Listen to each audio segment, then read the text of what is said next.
Hello and welcome to coverage of Grand Prix Washington, D.C.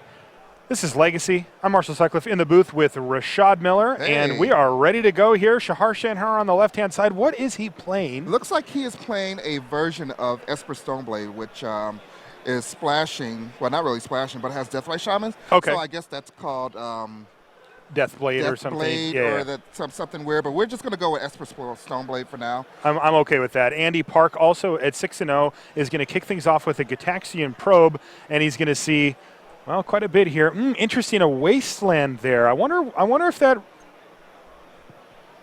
Let's see what Shahar's up to here. He's got Wasteland, a couple of fetches. Yeah, Wasteland's pretty aggressive for a three-color deck, and I'm looking right here, and he has a couple, along with the Island of Plains and the Swamp. They're all like right next to each other on the list. Interesting.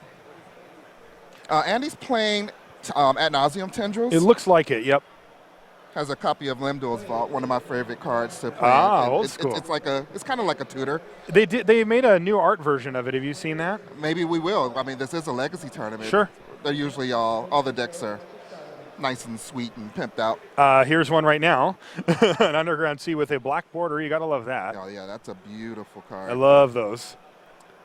And he looks like a Duress. Yeah, there's a Duress and a Cabal Therapy. Okay. The old probe you, Cabal rip your Therapy, hand apart. Just destroy Shahar's hand. And these are the cards that the Ad Nauseam Tendrils deck needs in the early game against the anything that's controlling, especially Esper Stoneblade. Get rid of those Force of Wills, and then he's able to do whatever he wants as soon as he rebuilds a hand and just storms off. Yeah, one of the nice things about being in a combo deck like this too, Rashad, is that he can just ignore cards from Shahar. Like there's Swords to Plowshares, that's just a blank for him. Right, and there's a Wasteland. Usually you don't see Wastelands that, like we mentioned, in the Esper deck, but yeah, he knew it was coming. Yeah, Ant can win with 0 land in play. Mm-hmm. There's enough ways to get mana without having to land, on the battlefield. Now, Andy does have another island in his hand, which isn't the important color that he needs. He really needs black because that's how he gets all of the color. Right on time, he draws a Gemstone Mine. Yeah, so now you can play, the ritual into a Cabal ritual. And funny enough, the fact that Undergrown Sea is in Andy's graveyard, that's one card close to the threshold for that Cabal ritual. It is. All right, here's a preordain, though, for Andy Park. He is going to play the island for the turn, therefore not exposing his Gemstone Mine to maybe another Wasteland or something of the sort. Yeah, I mean, who knows what's happening with these decks. When you see one Wasteland, there's probably 3 more. But obviously not going off this turn as he played the island, and setting up for a next turn win if you can possibly get it.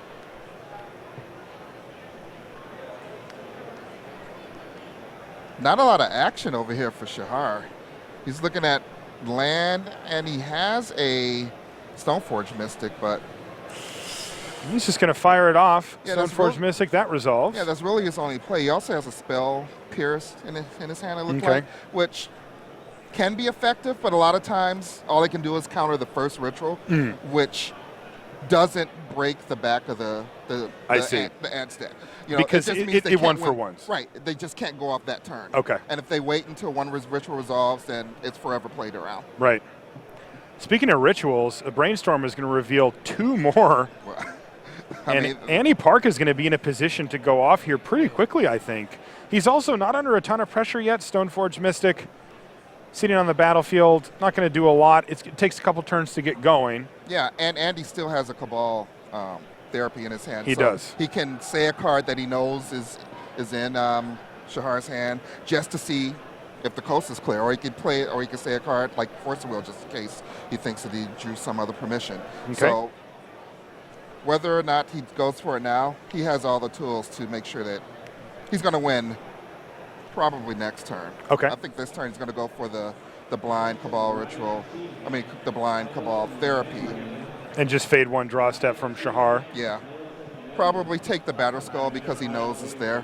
All the other cards that he knew about didn't really matter. Just to make sure he hits something. Or he could say Force of Will just to make sure that he hits the only thing he cares about. Exactly. All right, let's see what he does. Here. Targeting you.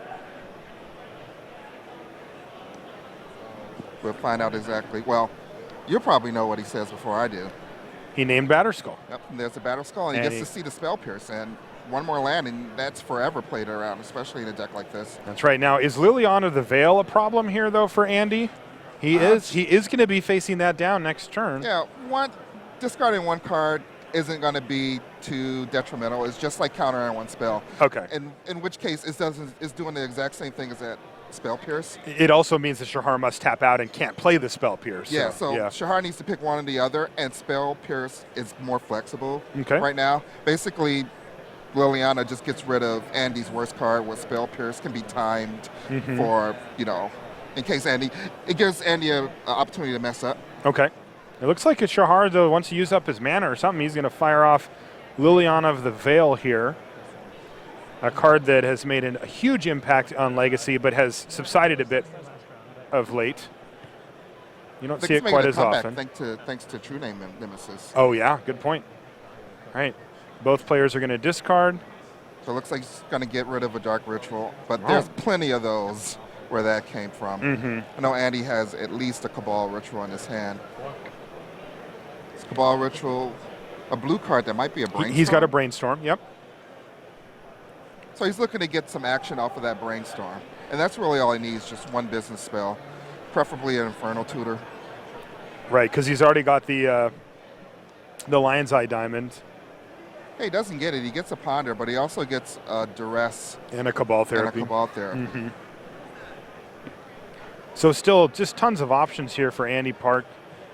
He's got to start thinking about Liliana at some point here, as he does need a certain threshold of resources in hand to be able to go off, but feels like he's got a lot of time here. Yeah, and one of the resources that he doesn't need to go off right now is more land. He can actually win with the amount of land that he has in play. He also has the Cabal Therapy in his hand that he can discard because he has the redundancy of the Duress. He's going to use the Duress now, and he can discard the Cabal Therapy to Liliana next turn. Or he could just get rid of the Spell Pierce and not have to worry about it. Sure. And there's an Umezawa's Jitte for Shahar Shenhar. An absolute all-star in creature-based matchups. Not too bad on its own, but again, just not the big punch-type card that, can really power through a bunch of damage. It's not really going to do anything on this turn. Yeah, I mean, the main reason he plays is because he's going to activate Liliana anyway, and it might as well get rid of all the cards in his hand. Yeah, but the 4 life isn't irrelevant. That's 2 more Storm that Andy has to acquire just to kill him. Because now Shahar is potentially at 22 life because of the 2 counters off that Jitte. All right. And every spell matters. A lot of times the Ant deck gets just enough spells just to win, especially once you discarded 2 or 3 of them to Liliana. Well, but Andy Park seems content to just keep digging for a tutor. Yeah, he really doesn't have a choice. He needs to find a tutor of some sort, a Burning Wish. And he's probably going to shuffle these away because none of those are any of those things that I just said. You're right, and he agrees. Shuffles them away. Infernal Tutor off the top. Gets it done. Gets it done in a big way. Yeah, right now, Shahar Shenhar has 0 cards in hand. So the coast is completely clear for Andy. He just needs all of the tools in his hand to be able to start the process of making mana, drawing cards, and tutoring. Yeah, he has the mana. All he needs really is the Ad Nauseam, which is going to draw him the cards back. And that's more mana. So every turn that goes by, that's 4 more life that Shahar gains. And also it makes Ad Nauseam worse and worse here. Right, makes Ad Nauseam worse. It makes...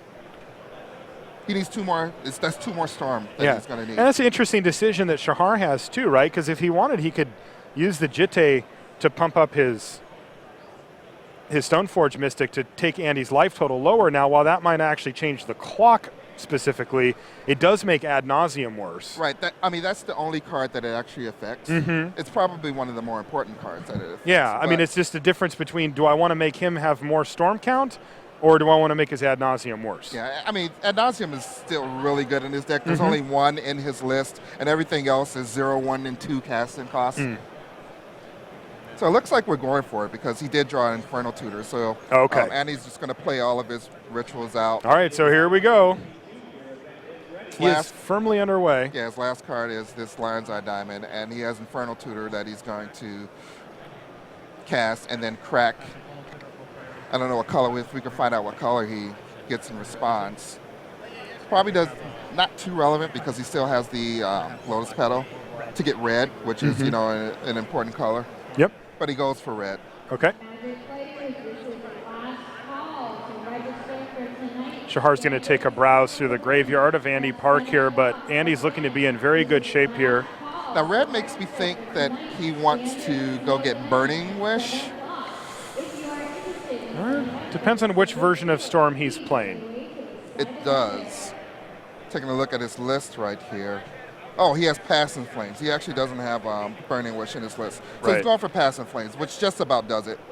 Because it lets him cast all of his rituals again, gets his Lion's Eye Diamond back. Well, it actually doesn't get the Lion's Eye Diamond back. No, only instants and sorceries, right. But it does let him get... It's almost Yawgmoth's Will. Right now, it's close enough to Yawgmoth's Will. It basically acts as one in this deck. Yeah. I'm not sure if his Storm count is going to be big enough to deal 26 damage. But kudos for Shahar for not, you know, using the life gain just yet, just kind of sitting there, giving Andy a chance to forget. Yeah, just giving him a chance to forget. He's like, Storm count 9, Tendrils you, and that's just not enough. Right. And then the game's over. Right. That happens. Because now he's used up all of his resources. Yeah, he's used up all of his resources, and Liliana can ultimate the following turn, like the turn after next. So this is just a Storm play, and the Storm count must have gotten high enough. It must have. And that's going to do it. Andy Park takes down game 1 versus Shahar Shenhar. I'm kind of curious. I'm going to let's try to think about, just to see what his Storm count was at, just to make sure. So we had Lotus Petal, a Lion's Eye Diamond, 2 Rituals, and Inferno Tutor, Passing Flame, 6, Duress, and then there was a Scoop. Yeah, so that's 7, but then you got to count all of those ones back. So Ritual, is 9. Then there was also Tutor is 10. A Ponder, a Brainstorm. Well, I don't think he had. He had no blue. One more blue. Okay. He had 2 more if he used the pedal. So it looks like he had more than enough. To actually get it done. And he demonstrated that. You can take a look at Shahar here. He is our world champion. First place at that tournament. He's a Platinum Pro from Israel by way of California. He's currently ranked 4th on the top 25 pro rankings. Doesn't have a Pro Tour top 8 yet. Yeah, I thought this guy was good at Magic. When's he going to top 8 a Pro Tour? Just kidding. Yeah, he's like 20 years old. Yeah, and he's done everything else that you could possibly want to do in Magic. Yeah, I would say it's inevitable. Take a look at our feature match area here. I love this camera angle. You can see in the back Kurt Spiess versus Andrew Cuneo. And I'm pretty sure they will still be playing by the time our that was our thinking when we arranged the feature match for this particular round. So yeah, I mean, they are still in game 1, I'm pretty sure. And I saw Andrew Cuneo untap 2 land. And I'm sure he's playing a deck that wants more than, well, I'm not sure. And let me just take Cuneo's on mono red. That would be very surprising. Yeah, that's a lie. Oh, man, he's playing elves. Oh, wow. We started on the wrong feature match. Wow, Rashad somehow doesn't start the feature match with the guy on elves. How does that happen? Well, maybe Andy Park will get a turn 1 win, and then we can... It's like I don't even know you anymore. I didn't pick the feature matches. I know. You know me. I know. I don't either. We have a crack writing team over there, Adam Staborski and Ben Rasmussen. Ben Rasmussen. Blake Rasmussen, who... Grand Prix top 8 competitor, Ben Rasmussen. Yes, yeah. Not that that's a big step down, but that is not him over there. It is, in fact, Blake. Yeah. And they're actually the ones who pick the feature matches out here at the Grand Prix for us. Yeah, I think they're doing a great job at doing that. And he will have the scoop on that other match if we don't get to see it over at dailymtg.com. Yeah. And also, he's been doing a great job of updating us on Twitter. Oh, he's yeah. like, game by game, so you know exactly what's going on. And I love that. Like a little blurb as to how someone won. Some of them are kind of funny. A lot of them are, lame because he's not that funny. Jeez. I love you, Blake. Thankfully, he's too busy working to listen he's to not this listening to the stream. I can see that ear. There's no earbuds in there. Yeah. But definitely follow along. The hashtag is GPDC. Yep. And follow Magic Pro Tour because that's where everything's happening. Yeah, you can go on Twitter and follow Magic Magic Pro Tour if you want to keep up with the updates that right now Blake is updating. I just said that. I just said the. I was just reminding them. Just co-signing my checks. Yeah, I think that was a really good idea. My credit's pretty good. I don't know if I need the help. I know you think that. All right, so it looks like sideboarding is kind of done, and they're just still shuffling up. Maybe we could take a look at these two archetypes because we've seen both of these in the feature material a lot. We got some awesome slides for you guys. If we could look at Esper Stoneblade and or Storm or Storm, but it looks like they're presenting. So we'll see if anyone does the. Oh, okay, we're good. We don't need to do that. We're about to watch some magic. We get to see Shahar open his hand up with a brainstorm and a bunch of stuff. That's actually a pretty good hand. I can't see the cards. What has he got there? Well, he's got a brainstorm, a spell pierce. I believe he also has. Is it a Vendilion click? What is that? Yeah, there's a Vendilion click and a Metal Image. Okay. So that's quite the curve. That is pretty nice, although I think, was that a Xantid Swarm for Andy Park? I believe that's what he had. He's mulliganing, though, so he's not going to have that in his opener. Yeah. He definitely does have Xantid Swarm. That's actually a pretty good card that actually had the opportunity to play with when I was in a vintage tournament playing, the same deck-ish. And it's a lot more impactful in vintage because, no one can kill a creature in vintage. Yeah, who would do that? But, in Legacy, it's a surprise play. You are hoping that, Andy's hoping that Shahar takes out, all of his Swords to Plowshares. Which makes sense. Yeah, and even the Lilianas and, and a turn 1 Xanthic Swarm, if it resolves, just clears the way. Because, it attacks. It's a 0/1. Yeah. I think it has flying. It does. It has flying, and then if it attacks, your opponent can't play spells. I think it has to be not blocked. I think. Maybe if it just attacks. But, an opponent that can't cast spells is a goldfish. Yes. It's like you're practicing at home now. Yeah, it's like a silence on a stick with wings. And it's green. And it's green, which is kind of weird, but cool. No, it's fine. It was back in the day where green could fly. Yeah. Take a look at the Ant Storm. This is, we've seen a few different builds of Storm. There's one called Teps, the Epic Storm. There's a few different builds that are floating around. But the basics of it here are that it's a pure combo deck, the purest form that you will find, right? I mean, they don't have a couple of slots for creature removal or anything like that. It's just very focused on doing exactly what it wants to do, using card selection, tutoring, hand disruption, and then big mana. I mean, it makes a ton of mana in one turn with rituals and Lion's Eye Diamonds and stuff like that. Tough deck to pilot. We had a couple people in the feature match earlier that were commenting to each other about how, well, this deck's, they call it skill intensive. It's not an easy deck to run, and it's not uncommon to see people make a mistake with their own deck. And I think when you play like a little bit more normal, I make creatures, I make guys. Yeah, sure, sometimes you have a little misstep here and there, but it doesn't derail your entire game. Yeah, exactly. Here, it can. If you make a big mistake when you're in the middle of trying to go off with the Storm deck, you can find yourself with a game loss pretty quickly. And you're just talking about making mistakes, piling the deck, by yourself. Yes. Imagine if there's someone sitting across from you who can interact with you. Yes. That's what makes this deck really hard. It because does. If you can do that well, it becomes one of the best decks. It does. I really like Xantid Swarm in this deck as well. We saw it in a Reanimator deck earlier, and it didn't seem quite as well positioned because the Swords of Plowshares and stuff will often just stay in that deck. Right. And here, that's just not the case. All right, both players playing 2 fetch lands and cracking. Shahar says, I'd like to crack my fetch land. There's always Stifle to be dealt with, though it's not really reasonable to think that Andy Park would have a Stifle here. Shahar still has to give him the chance. I mean, it's a good practice just to know that you are aware that Stifle is a card. And I think Shahar knows that there aren't any Stifles in Andy's deck. But, maybe Andy doesn't know that Shahar doesn't play Stifle, and he wants to take this opportunity to do something while there's only one mana open over on Shahar's side. Absolutely. So here comes a Brainstorm. Oh, you're supposed to say that. We can both say it. You sure? Yeah. Well, there goes a Brainstorm. 3 fresh cards. He's got Caracas as well. So Caracas, Wasteland.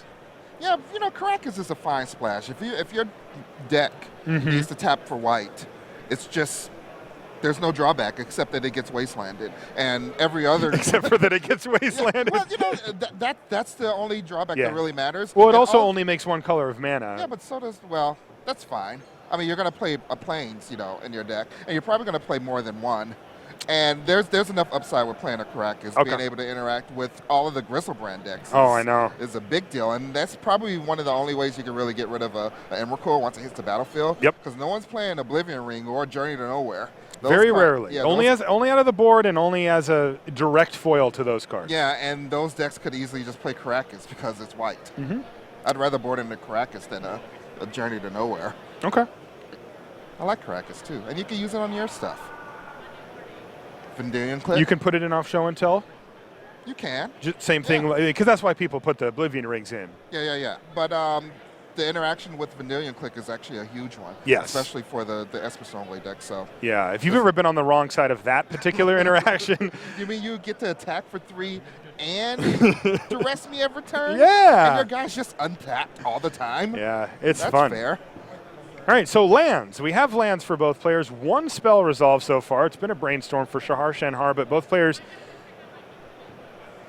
have not really pulled the trigger on anything big. Shahar's got to be really careful because, as we've seen throughout the course of the day, Storm, you leave the door open and they will walk through it, sit down on your couch, eat your potato chips. Walk's not the right word. Yeah. Barge through Kramer style. They get all Kool-Aid on it.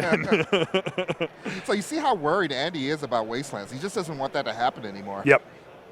Duress you. So Shahar's thinking about if he can let this resolve, and he does. And what does he see here? He has a spell pierce. I want to consider using that spell pierce because the lack of knowledge that Andy would then, not have just because you counter a spell. Yeah. It's pretty big here, too, because he's got Flusterstorm and Spell Pierce as his 2 counters. Yeah. The rest of the stuff isn't. Yes. One of those has got to go. Flusterstorm goes away. Now, that Spell Pierce is very easally played around. Yes. I like, using that Spell Pierce then when it had some value, because now it just lost so much value. Okay.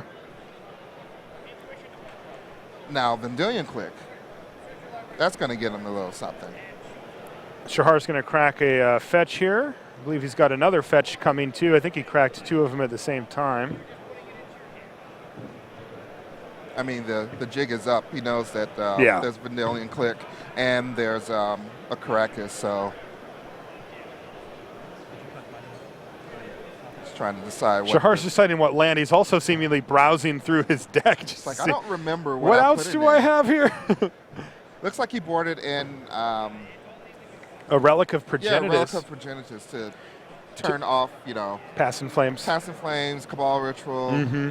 I think that's about it. Mm-hmm.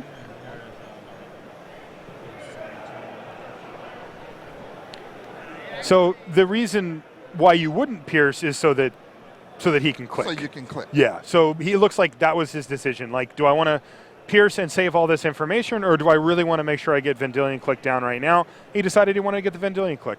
I mean, that's a fine decision, but I don't think there's a lot that Andy can do off of just an island with the rest of his turn. Okay. So you're going to get another opportunity to play Vendilion Click. I see. Like during the draw step. So it just seems like there isn't much more. Like what's Shahar's follow-up if his hand isn't...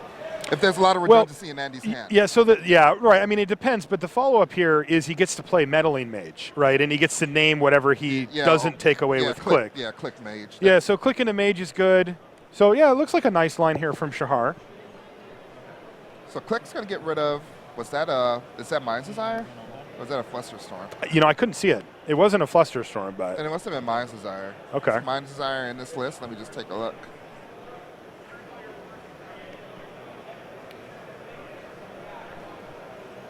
There's a blue card. It must have been Chain of Vapor. Chain of Vapor, yep. It was Chain of Vapor.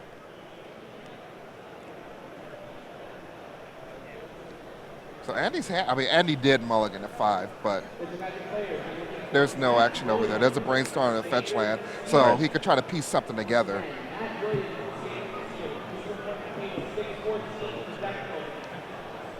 And the Meddling Mage probably going to name a card that's in his hand, so Infernal Tutor. Probably Infernal Tutor, Yeah. right? Yeah. Yeah, it's Infernal Tutor, confirmed. And then he's going to follow up with Stoneforge Mystic. So things turning soundly in Shahar Shenhar's favor. Yeah, Andy's running out of time, and and you got the sword of feast and famine. So that's gonna eat away at Andy's already dwindled hand. Turns out Mind's Desire banned. sorry, Rashad. We can't play that. No, that one's not legal. Yeah. I was wondering why we didn't see it. Yeah, I haven't seen that in a while. It's a good card.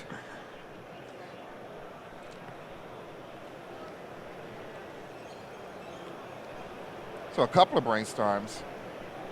Usually, 2 brainstorms, the redundancy, you can't get anything from it, but there's a fetch land there, so he can find. He's really looking for a way to bounce the Melamage so that he actually can think about going off. He has a Lion's Eye Diamond in his hand, so that some of those Infernal Tutors are actually live. They're just demonic tutors. Okay.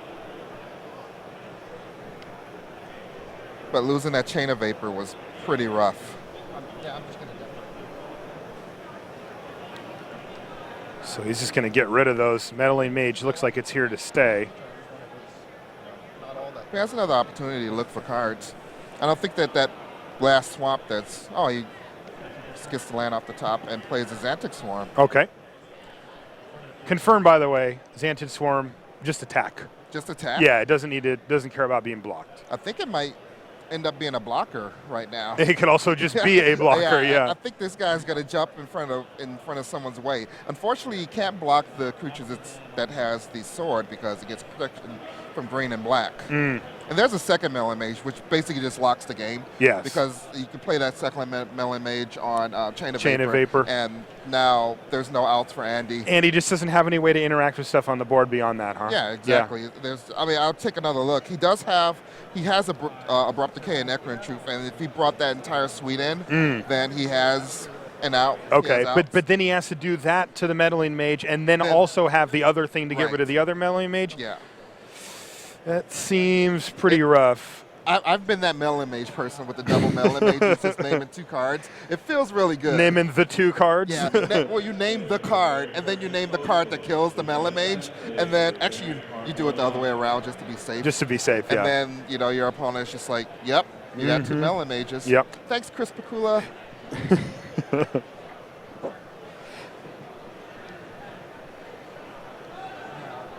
So that's an attack, by the way. And I think Xantic Swarm is deciding whose way he's jumping in. He's only got 1 choice. Well, I guess he's got 2. No, no blocks. No, just took it. Meddling Mage number 2. I feel like Andy just has already mentally conceded this game and is just kind of going through the motions.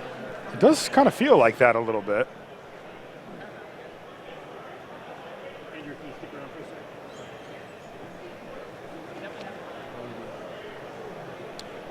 Take a look at the list. If he has the Equine Truth, that's what he needs.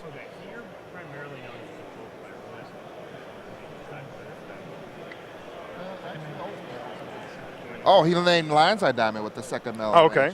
Okay, so Chain of Vapor, still kind of an out, but didn't find either of those. Didn't quite get there. So Shahar Shenhar, using his potent sideboard package, is able to get by Andy Park for the second game.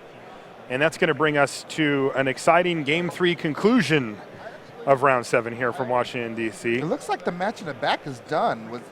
Did someone get disqualified or something? Maybe. How are they done playing yeah, so fast? because that's Blake. There's no way. Well, he's playing elves. He's playing elves. He must wasn't have playing blue. He could have comboed off. Yeah, so I guess he figured out that the best way for him to win a tournament is to not play blue. Somehow Andrew Cuneo came to that conclusion, as shocking as it sounds. The inventor of Cuneo Blue. He must have hoofed somebody a couple of times there. Yeah, the hoof brings you back. I ain't telling you no lie. I'm glad Melon Mage is making a comeback. You like that? Yeah. Melon Mage was a premier sideboard card in a lot of decks. And the way, and then just the diversification of removal spells just made it irrelevant anymore. Which artwork are you a fan of? This is an important question for all Meddling Mage wielding. I'm for the original. You're an original Yeah, meta I'm image an original art guy, especially for the invitational cards. Okay. Even Kai's card. Void Mage Prodigy. Yeah, original art, please. Do the With dance. the big belt. Yeah, do the hula dance with me. All together now. But you know, like especially in a format like Legacy, where you have Swords of Plowshare, you have Lightning Bolt, you have Abrupt Decay, you have Pyroclasm in some of these decks. There's like 10 different ways that decks are going to be able to kill your Melon Mage. Each deck is going to have at least 2 or 3 of those. And that's all it really takes for a Melon Mage to be bad. But now, with Combo coming back and you know, them being really reliant on ignoring creatures, they're just like, you know what? These Melon Mages are good now. Yeah. All you can really do is try to diversify some really crappy bounce spells and hope that you get 2 of them. Yeah, you know, it's interesting how they leverage that, though, because the weakness of Meddling Mage is that it's a creature. So they, against the decks that they bring it in, that doesn't matter. And then on the other side of it, these decks like Shahar's is essentially an equipment deck, right? Its finishers come in the form of equipment, and you need bodies to put that on. Synergy. And there you go, synergy. That's my type of thing with decks. I like that. I am a synergy guy. I can definitely respect that. So it looks like they have the opening hand to see if we can get the overhead and see what they're going.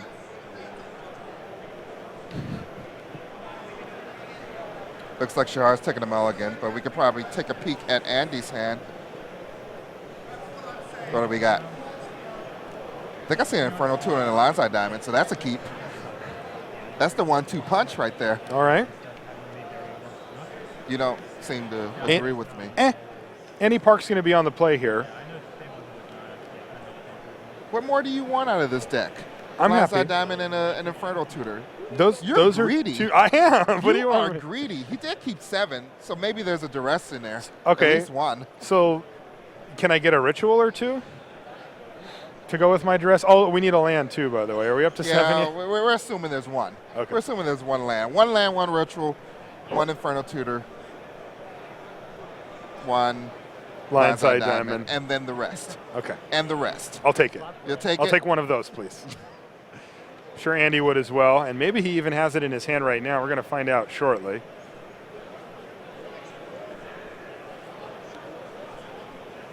Question is, what does Shahar have? You know, he's going to need...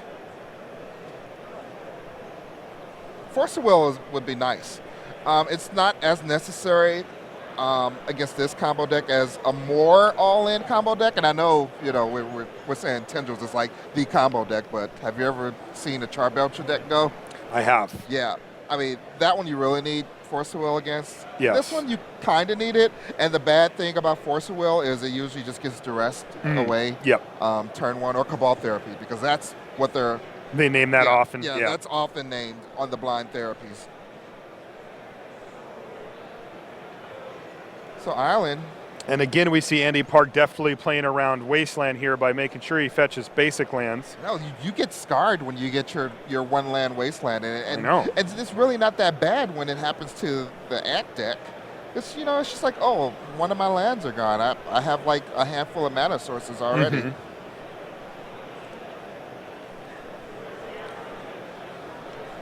Yeah, but taking that angle away from Shahar is a big help. It not only, you know, lets Andy Park just keep his mana, but also it makes some of Shahar's other cards worse. Yeah, but Island is really bad in Ant. Yeah. When the Island's in play, there's only Wow. 8 cards that it can cast. We almost had our dream here, it looks like. There's a Lion's Eye Diamond Infernal Tutor, which you mentioned. There's also Ad Nauseam, plus a Dark Ritual and a Brainstorm. Now this is going to be interesting. You have to take one of the rituals here because there's redundancy on the card drawing.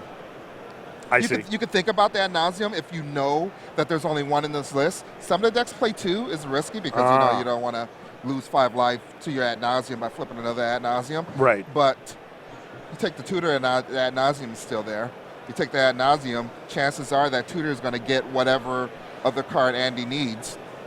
Especially because he already has a Lion's Eye Diamond to set up the play. Yeah, taking the Lion's Eye Diamond is basically taking 2 cards at the moment because now the Inferno Tutor is not nearly as good. Okay. Although the ad nauseam's still here. This is almost a perfect hand. Because he could take, if he takes Lion's Eye Diamond, he can Infernal Tutor for like another ritual and then go off with ad nauseam potentially. Yeah. Yeah, he could just, he get Inferno Tutor, go get a matching Dark Ritual. Right. And then go Dark Ritual ad nauseam. That's basically game in ad nauseam Tendrils. Now, Andy Park has not had a chance to see Shahar's hand yet. See, and there you go. It's one of the rituals. One of the rituals, okay. And so Andy doesn't know, the coast is actually quite clear, it looks like. It's very clear. Yeah. A couple of Brainstorms, a Stoneforge Mystic, and some lands. So more mana here in the form of Lotus Petal, Volcanic Island. There's another Infernal Tutor as well for Andy. It looks like there's a Cabal Ritual that got picked up for the draw step. For his draw step? Oh. So yeah, So Andy can actually try to go off twice here. Wow. He can try the ritual into Cabal Ritual into into ad nauseam. And just see if that gets there? Yeah, and if that gets countered, he still has the Lion's Eye Diamond into Infernal Tutor. Follow-up for the next turn. Wow, insane. Now, his opponent does have 5 cards in hand, but... Are 2 of them counter spells? No, none of them are. I mean... Yeah, that's his question. Yeah. Right. That's what Andy has to think. Are 2 of those counter spells? Right. And one of them has to be Force of Will. Daze doesn't really do it, but he decides to play it safe. Ooh, and he might get punished here. There is... for Shahar's draw step was a Thoughtseize. Is there a way that Shahar can break this up with just the Thoughtseize? I don't think so. I mean, that can't break up. He can go off twice. Thoughtseize is going to put one more card in Andy's graveyard, and he can already put a land in there as well. So he's just going to get Threshold for that Cabal Ritual. So like Cabal Ritual is probably the most powerful card left in his hand, and that doesn't stop him from going off once. Okay. Yeah, Andy's already at a virtual 5 cards in his graveyard thanks to that Polluted Delta. If he gets Thoughtseize, that would be 6, and it's pretty trivial to get another one in the yard when you have Lotus Petal and that kind of stuff going. Yeah. So the Brainstorm doesn't get anything good. There's a Wasteland, which doesn't do anything. Nope. The best card in Shahar's hand is a Thoughtseize. That's really what he has to go for. Yeah. That's the Thoughtseize and hope he can break up this win.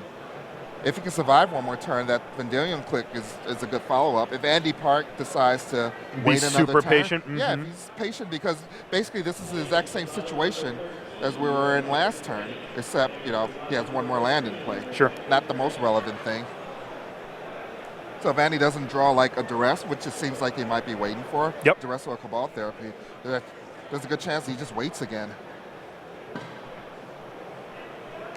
All right, there it is. Thoughtseize you. Each one of these Thoughtseizes also means one less spell, but the way that Andy Park's hand is looking, it doesn't matter. Once he starts going off, he's going to have the storm count. Yeah, this is going to be bad news here for Shahar as he sees that things have gotten even worse since the last time he saw his hand, thanks to that Cabal Ritual. Now, is that what he's going to take? He took the Ritual last time. This is he's in the exact same situation right now. I think Cabal Ritual is the card you have to take.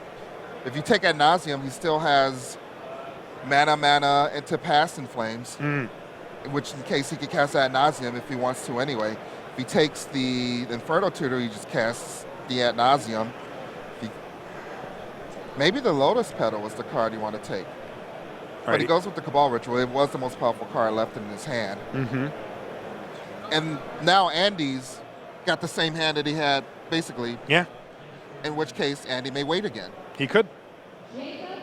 It just depends on how confident he is about what Shahar is up to. I mean, Shahar still has, 4 or 5 cards in his hand, so Andy Park can't feel super comfortable if he only has one way to go off, but he's going to crack his Polluted Delta here on end step, shuffle away those top cards, get something. Probably a swamp, Andy's been super conservative. Yes. And he went right past the Underground. There you go. Swamp. What kind of swamps are those?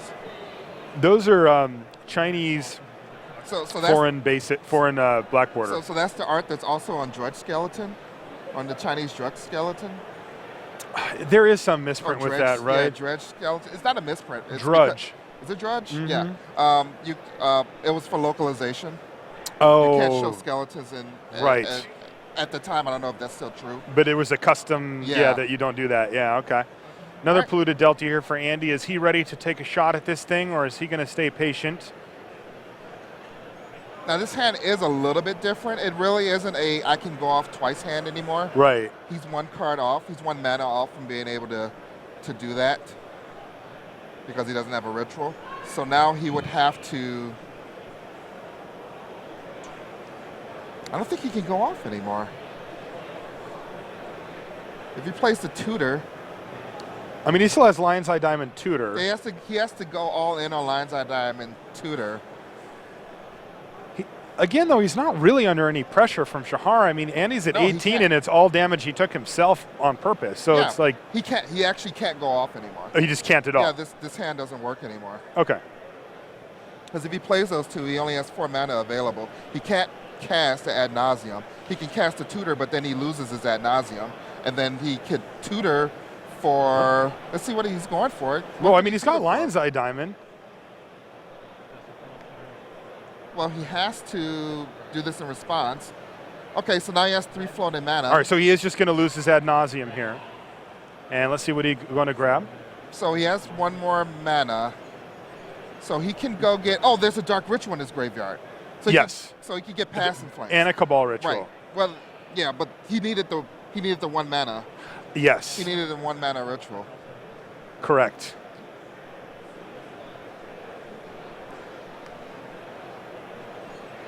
All right, so he's going to crack his polluted Delta, and it looks like things are underway here for Andy.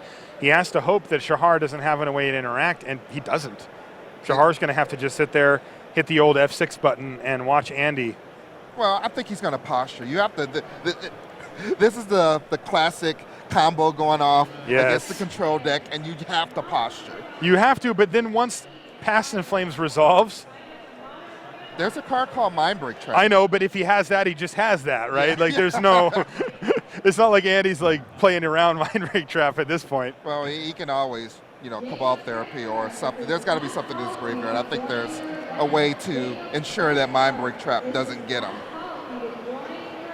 His graveyard's kind of stacked. But I don't think he actually has any duresses in there, does he? I thought he had one. I mean, this is all irrelevant. He doesn't know that, but it is. I think Shahar's only blue card is like a Brainstorm or something like that. So Andy Park should be able to seal the deal here and improve to 7-0. Man, he's going to think about it. But he's going to make sure. I mean, he has to go for it. I don't see what his plan is to not try to win this game right now. So he's going to use an Inferno Tutor. It was a German Drudge Skeleton swamp, apparently. Just a misprint. Yeah. Oh, so that was enough Storm, actually. He just tutors for the Tendrils. Okay, and that was going to do it. He only needed a Storm count of 8 to finish it off, and Andy Park does exactly that, defeating our world champion, Shahar Shenhar, 2-1. You see Shahar shake his head a little there. Got to be disappointed. He's like, yeah, that deck isn't fair. He just, I duressed him 3 times, and he still just